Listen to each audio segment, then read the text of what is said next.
세월호 참사 관련 의혹을 전면 재수사하는 검찰 특별수사단이 구조 실패에 책임을 물어 김석균 당시 해양경찰청장 등 해경지휘부 6명에 대해서 구속영장을 청구했습니다. 세월호 특수단이 꾸려진 뒤 첫 영장 청구로 검찰이 당시 해경수뇌부의 신병 확보에 나선 건 참사 이후 5년 9개월 만에 처음입니다. 취재기자 연결합니다. 박규환 기자. 네, 서울중앙지검입니다. 네, 검찰이 해경수뇌부에 대해서 처음으로 신병 확보에 나섰군요.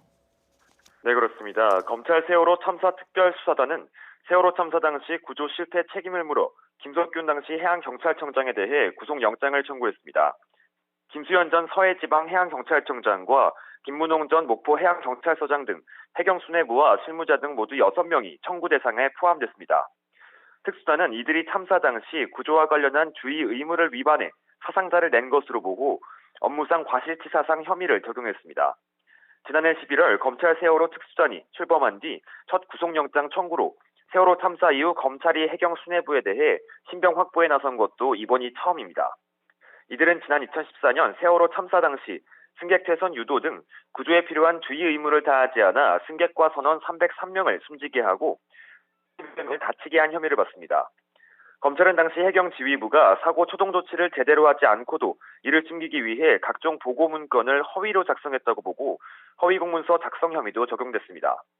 실제로 김 전 청장이 참사 후 최종 결재한 해경 문건에는 실제와 달리 선내에서 퇴선 명령이 있었던 것처럼 허위 기재된 것으로 조사됐습니다. 특수단은 지난해 11월 공식 출범한 이후 해경과 감사원에 대한 압수수색을 통해 관련 자료를 확보하고 분석해왔습니다.